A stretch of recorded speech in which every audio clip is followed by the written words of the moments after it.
I made this last year on my live, and the lady who actually got this recipe from me said that her husband loved it, and she is now married because of this dish. And she is so thankful for me and my recipe. So I hope somebody else can make this for their loved one. And next year around this time, they could be sharing the same exact story. Hello everyone, sexy chef. It is Valentine's. Love is in the air. So today I wanted to do a surf and turf. So a surf and turf is pretty much a land and a fish. So I'm going to be doing a steak, a lobster, shrimp, romantic dinner. You can make this for your loved one, your spouse, your significant other, your kids, or just simply for yourself. So if you have not got a chance to subscribe, hit that subscribe button and follow this lovely recipe. It's so romantic, it's delicious, it's quick, friendly, and it's beginner friendly. So yes, so let's hop right into this delicious dish. I hope everybody's having a fabulous February. Let's jump into this romantic meal. So this is everything we're going to need. We're going to need some jumbo prawns, a lobster, a steak of your choice, our red potatoes, asparagus, all your favorite seasonings, and of course, we cannot forget the liquid smoke. So, first things first, you want to start boiling your potatoes. I already have my water on high with my lovely Paris Hilton cooking collection. So you want to cut your potatoes, which I've already done that off camera. You can do any type of potato you want. I'm in love with red potatoes. I think red potatoes are romantic and I love the way they taste. So we're going to get our potatoes boiling to start off. That should probably take about, I'm just doing 3 potatoes because I'm only doing a dinner for one. And so that should probably take about 10 minutes for those potatoes to boil. Next, we're going to get us a mixing bowl. And we're going to put at least about 3 to 4 tablespoons of olive oil because we're going to make a little paste for our seafood and our steak. So that's about 3 tablespoons of olive oil. We're going to add in our basil. This is a tablespoon of basil. Actually, let me take that back. That's 2 tablespoons of basil. 1 tablespoon of paprika, and you can use any seasoning of your choice. A tablespoon of cayenne pepper. This is if you like spice. If you don't like spice, then you can use something else as an option. I love spice. Anybody who follows me knows I put spice on everything because I'm spice baby. And we got a tablespoon of, I'm going to put this in last because this is actually a Old Bay, and I want to put this on my seafood, not my steak. So we're going to mix this up, and then what's left over, we're going to put that Old Bay up in there. So we have all our seasonings mixed together. We're going to turn this into a nice paste. You want everything to be mixed together. So I always grab, when I'm doing my steak or meat, to keep from cross-contamination and getting stuff all dirty. I just like to put my meat on saran wrap. Like I said, I don't like cross-contamination. I try to keep things as clean as possible. This helps out with the cleaning, so when you're beating your meat, you're not getting steak everywhere, and it helps marinate the steak. And like I said, it's really good for helping with cross-contamination. It keeps your cutting board without getting meat deep inside of it, and you know, all that good stuff. Work smarter, not harder is what I call it. Okay, so we're going to put our plastic wrap. Alright, so we got our little brush. What I like to do first is put a tablespoon of liquid smoke. We're going to put that on top. Now we're going to add our seasoning, and you just want to massage that in there on both sides, as you can see. This looks so good already. I love the smell of liquid smoke. And then we're gonna flip that over and repeat the cycle. And that's why I like the board, because the plastic, because it keeps all the seasoning on your meat and it's not getting in the board, so you're being able to savor every piece of that. So we're just gonna go in, lightly cover the whole entire steak, the bone, everything, all depending on what kind of steak. This is a T-bone steak. So you see how nicely seasoned that is. All the seasonings are in there, and that looks so delicious. So we're going to cover the steak as I did. And I have my meat tenderizer. If you do not have a meat tenderizer, you can use a fork and poke holes in it. This is if you have a really thick, rough steak, then you want to go deeper. This is if you want it to be flat. I kind of do a little bit of both.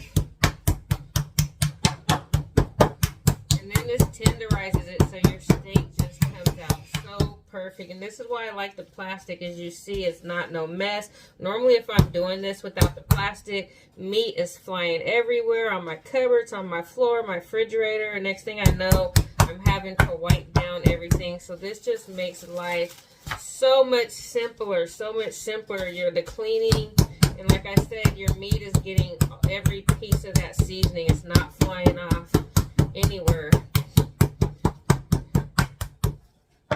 So there we have it. The steak is nice and tenderized. So we're gonna let this marinate for a couple hours in the refrigerator. So I would say 2 to 3 hours. Sometimes you could do over like 24 hours, but I'm just gonna let this marinate for about an hour. So while that's marinating, we're gonna come back over here and add, everything is in here. The only thing difference is we're adding our Old Bay in here because we're doing seafood now. We want that seafood taste. So we're gonna add our Old Bay in here. Give that a nice swirl. I'm going to put just a little bit more olive oil because it's on the thick side and I want it to be a little bit thin. Okay. So as you can see, it's a nice liquid. So our jumbo prawns are already clean. You want to keep the tails on because how we're creating this dish, we're going to need the tails. And I like how the jumbo prawns cook better with the tails on. So you want to leave those on. And we're just going to indulge all of these in here. Mix them together. Be really careful because you do not want the tails to fall off. As you can see, they're nicely seasoned. And now we're going to get into our jumbo lobster. And I'm just being funny. This is not a jumbo lobster. This is actually one of the smallest lobsters you can get. You can get any size, but I'm just going to use the small one. And what you do is, I already cleaned it. And you just wash it. And you could put like salt on it if you want. And what I do is I just cut it down the middle, if you can see. And I just pull it apart and I just take the lobster part out. You can hear it crunch. Whew.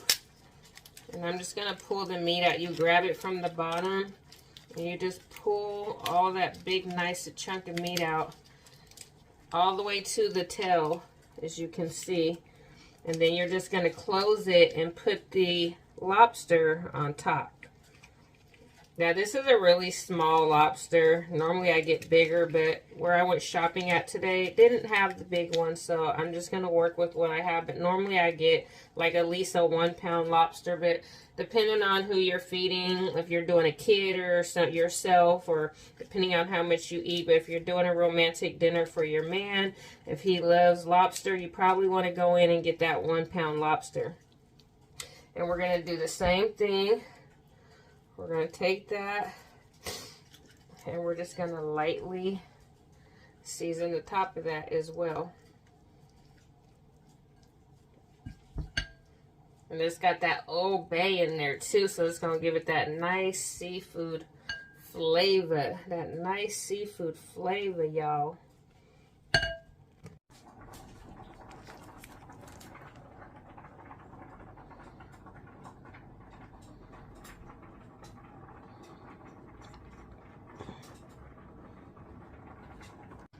So now we're going to jump into our asparagus. You can cook your asparagus on the stove, in the oven, in your air fryer. I like to work smarter, not harder. So I'm going to put mine in the oven. I like how it's crispy in a way that it tastes. So I'm going to get me a baking sheet. Like I said, you can cook your asparagus any way you want. I sometimes fry it. It all depends on what I got going on. But because I'm going to be cooking this could be cooking in the oven. So like I said, you want to get your baking sheet. We got our asparagus right here. A lot of people don't know how to cook asparagus. Asparagus is quite simple. Let me grab my sharp knife. So you always cut the ends, like maybe about at least an inch. So I will take them all off, and I take about this much off. You can cut it how you want. I just feel, I don't know, that's just my preference. I don't know why it's my preference. It just is. So I'm going to give these a nice little rinsing.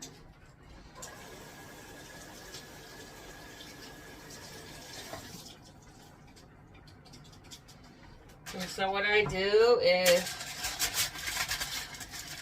I put my asparagus on here.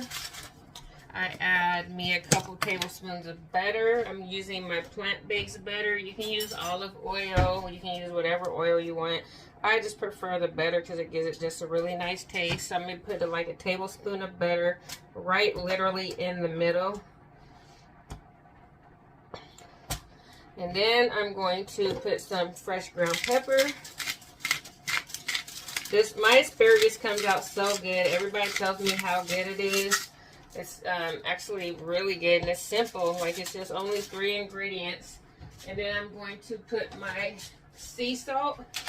You can add whatever seasons. I'm just sea salt and pepper and butter, and I put like a little bit of soy sauce. Soy sauce gives it that, like, to me, I feel like it gives it like a little oriental kick if you ever had oriental asparagus. So I'm going to use like a tablespoon of soy sauce.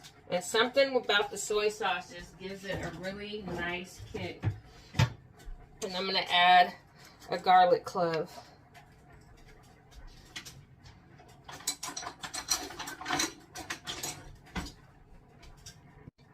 And I'm going to get me a garlic clove, a fresh garlic. You can use the garlic mince, whatever kind you want. I'm going to use fresh garlic, as you can see.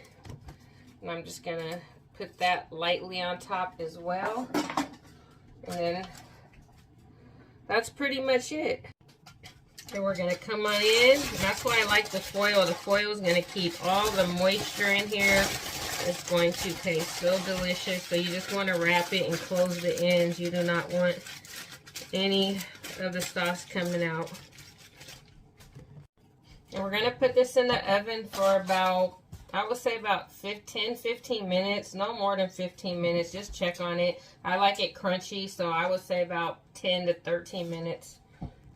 Yeah, so I would leave that asparagus in there for 450 for about 10 minutes tops. 13 minutes tops, depending on how hot your oven gets. So now we're going to get into cooking this delicious steak. The potatoes are almost done. So I like to cook everything like this because everything pretty much, I know how long it takes for everything to cook.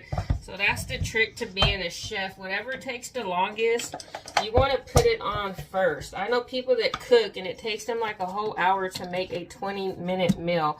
Like, I'm literally going to cook this dish in 20 minutes. You have to know whatever takes the longest, you want to put that on first. Whatever is going to take the quickest, you're going to do that last. So then your dinner is complete. Everything is nice and hot and fresh exactly when everything is done at the same time, if that makes any sense to you. Alright, so we're going to use our 100% all natural peanut oil. We want to put this on medium high. And you want to put just enough just to grease the bottom. Not a whole lot, just enough so that it doesn't stick. You just want to be able to coat the bottom. And you want to get that hot because we're going to put our garlic and our rosemary in here along with our steak. And we're going to combine all these nice juices and flavors together. Alright, now that our grease is nice and hot and ready to go, You guys hear that? You guys hear that?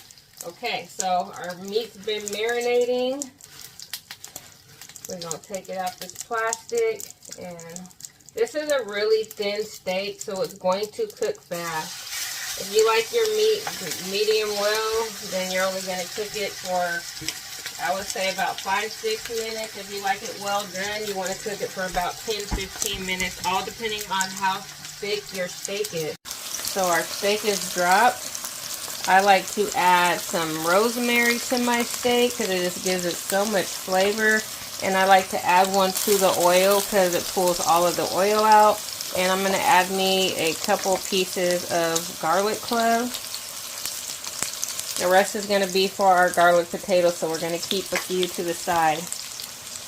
And we're just going to let this cook. I like my steak medium well, so I'm going to let it cook for about 5 minutes on each side. While that's cooking, I'm going to throw my lobster in here as well. And I'm going to put my shrimp in here as well. Depending on what you're cooking it on, you want to fry them.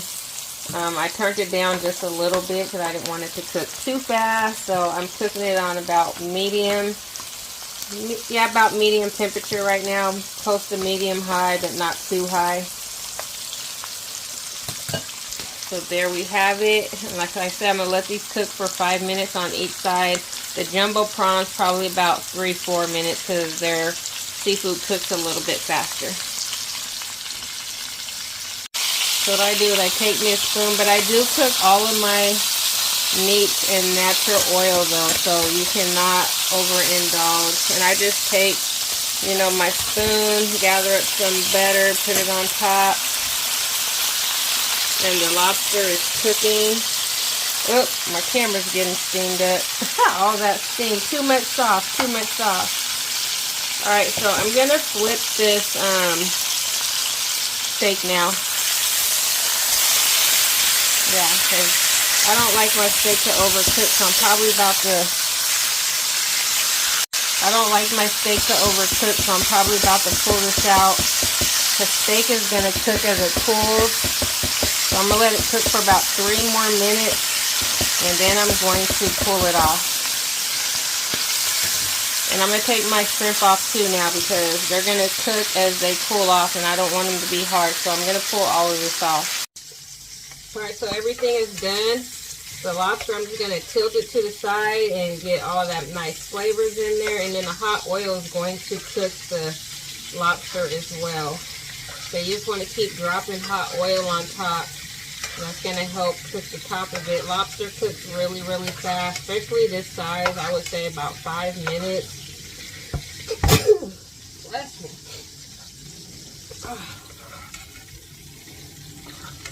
So yeah, so I'm going to put a lid on this and just let the heat. I put it on low because I don't want my lobster to overcook. So I'm just going to put a lid on this and pretty much turn it off and let the heat finish cooking it. So let's hop right into these easy garlic mashed potatoes. The potatoes are done. I like to get the pots and pans with the spiller so I don't have to strain. And we're just going to strain the water off of these potatoes and dump them in our bowl. I'm going to add in a tablespoon of butter. And I have oatmeal. You can use whatever milk. I do drink plant-based milk. And I'm just going to put in the remaining because it was only that much. So I would say about, I would say that was about not even a half a cup. I'm going to add in a tablespoon of sour cream. I kind of make my baked potatoes how I would make a stuffed baked potato. So we're going to put our sour cream. Because this is a potato, I'm going to add chives. So this is about 2 tablespoons of chives. I'm going to put some sea salt to your likings. And of course, we cannot forget our fresh ground pepper. Pepper, to me, you cannot have potatoes without pepper. And then, because this is a surf and turf, I'm going to add in a tablespoon of my Cajun seasoning, just to give it a little Cajun kick. I like to use my wire whisk over my mashed potatoes. I feel like the wire whisk gets it a little bit more. And I'm just going to wire whisk this until it's nice and creamy. And because these are garlic potatoes, I want to add the rest of those garlic cloves. So I'm going to add about 3 small garlic cloves. You can use the minced garlic, like I said. I love fresh garlic. It actually makes a huge difference in taste. So if you can get 100% fresh garlic, go for it. If not, you can use the other garlic too.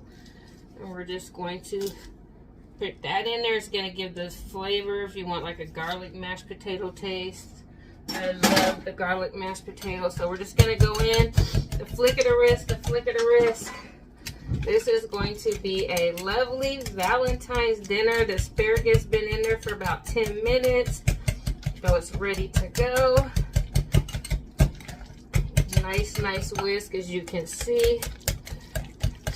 And you definitely want to take a spoon and taste it. Make sure you have enough seasoning. Make sure everything tastes good. The collaboration's going on. You're meeting your taste buds. Everybody's taste buds are different, so you want to season accordingly. I love seasoned food. That's why I use natural seasoning, so that I can get all the flavor that, you know, that's offered. Okay, so let's get our spoon and do a sample. Alrighty, here comes the taste tester. So good. I get them on point every time. Now we're going to make our butter sauce. So I'm going to use another tablespoon of butter.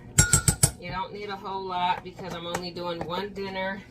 If you're cooking for multiple people and you have more lobster and seafood, then you want to put it accordingly to how much seafood you have. So we got a tablespoon of butter. I'm going to use my minced garlic on this one. I'm going to use a tablespoon of, well, there's only a little bit left in here, so I'm just going to use it all. So it's about a tablespoon and a little bit over a tablespoon, not too much. I'm going to add in a tablespoon of some crushed pepper. You can do your butter sauce however way you want. And now we're going to put our fresh squeezed lemon. Well, actually, let me add a little bit of parsley first. Just a little bit. Not a whole lot. So, I would say just a tiny bit.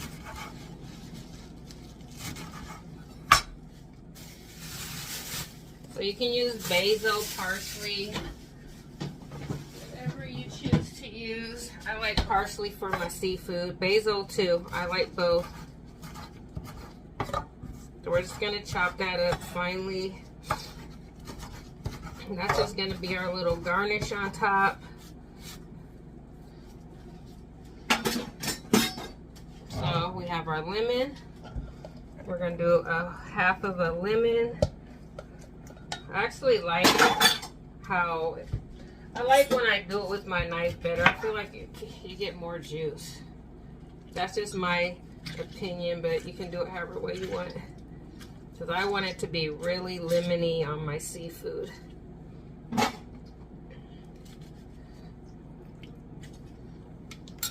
So we want to squeeze all that lemon because this is our lemon butter. So you want it to have a full benefit of the lemon taste. I'm going to put this in the microwave and let it melt. I'm going to put a couple tablespoons of brown sugar, just maybe like, I'll say about 1 tablespoon. We're going to give that a really good mixture. This is going to be our sauce right here that we're going to put on top of our seafood, or you can put this to the side. Okay, so I always just put a little bit of sauce at the bottom in the middle of the plate just for decorations. And then when you're scooping your potatoes, you're getting a nice a nice flavor with your potatoes. I'm going to put the potatoes on top. And you see how that's going to smush out. It's going to add some flavor to your potatoes. And it's going to give it a really nice look. Then we're going to add our steak. You're going to put your steak on top, such as. And then we are going to add our lobster. Looks so yummy, so yummy.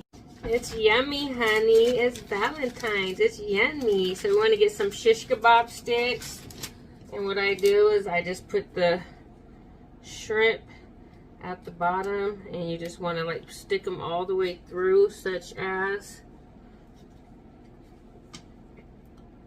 I'm probably going to do 2. I'm probably going to make like, put 3 on each one. So I'll probably do 2 like that. And then depending on how long your steak is, you kind of want to break it so that it's able to go inside of the lobster. So, such as, you just want to stick it in the lobster and the steak so it can have some room to sit up. And we're going to repeat it on the second one as well. There we have it, y'all. Our surf and turf. We got our jumbo prawns, our lobster, our steak. Our asparagus came out juicy. Now we're just going to top it with that sauce. That sauce is going to be killer, y'all. Killer. So there we have it. Our surf and turf over here with Sasha's Secret Recipes.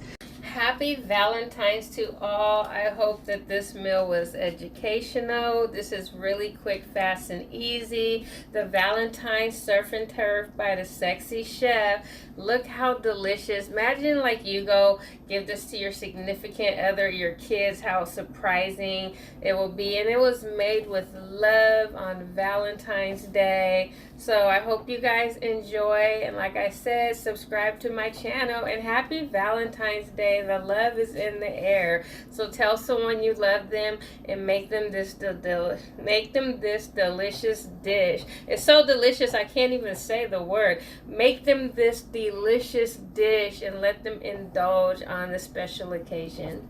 Every day is Valentine's Day.